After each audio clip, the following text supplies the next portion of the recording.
Cipher case کے اندر ضمانت کی درخواست، مقدمے کو اخراج کی درخواست اور ٹرائل کو روکنے کی درخواست خارج کر دی گئی ہے،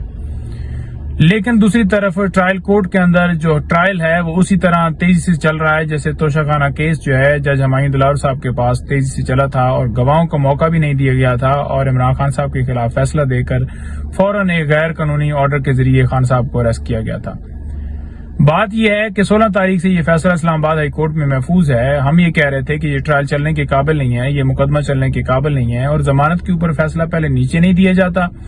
جج صاحب چھٹی پر ہیں، پراسیکیوٹر اویلیبل نہیں ہے، اور اسی طرح اسلام آباد ہائی کورٹ میں بھی یہی بہانے بنائے جاتے ہیں اور مقدمے کو ایڈجرن کیا جاتا ہے۔ جب آرگومنٹس مکمل ہو جاتے ہیں تو اس کے بعد فیصلے محفوظ کر لی جاتے ہیں اور پھر لیٹ دیے جاتے ہیں۔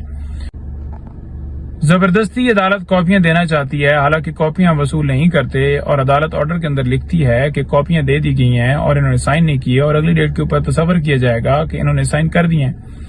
اس بات کو لے کر ہم اسلام آباد ہائی کورٹ میں آتے ہیں، اور وہ ٹرائل کورٹ جو ہے وہ سمجھتی ہے کہ لہٰذا اس چیز کا خلا جو ہے وہ پورا کیا جائے، اور وہ کہتے ہیں جی ٹھیک ہے جی، اس ڈیٹ کے اوپر آپ ریسیونگ کر لیں، اور اگلی ڈیٹ فرد جرم کے لیے رکھی جاتی ہے۔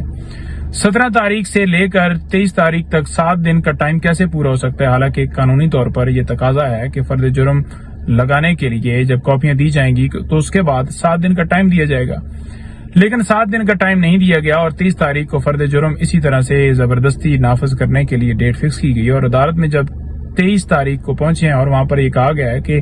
جو کیس ہمارے اوپر بنایا گیا ہے وہ یہ ہے کہ سائفر اپنے پاس رکھا اور اس کو مس یوز کیا، اسے چوری کر لیا،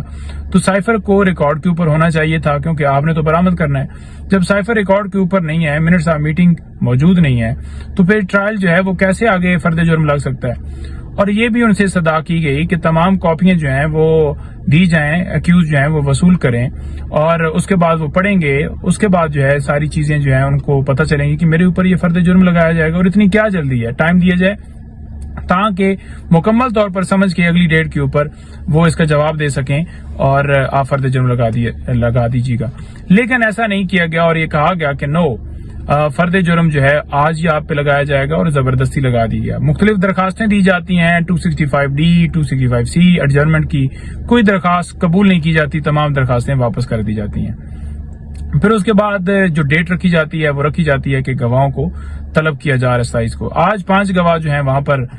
گواہی دینے کے لیے پہنچے۔ جتنے گواہ پیش کر لیے جائیں ان کی کوئی ویلیو نہیں ہے، کیونکہ کیس بالکل بوگس ہے، جھوٹا ہے، اور گواہ جو ہیں زبردستی سے جن کی بھی سٹیٹمنٹ دلوائی جا رہی ہیں ان کی کوئی ویلیو نہیں ہے۔ جو ضمانت خارج ہوئی اور اس کے ساتھ ساتھ مقدمے کے اخراج کی درخواست خارج ہوئی، ہم اس کو چیلنج کرنے جا رہے ہیں، اور انشاءاللہ ہمیں پوری امید ہے کہ اپر فورم ہمیں جو ہے اس کے اوپر سنے گا اور میرٹ کے اوپر کیس ڈیسائیڈ کیا جائے گا۔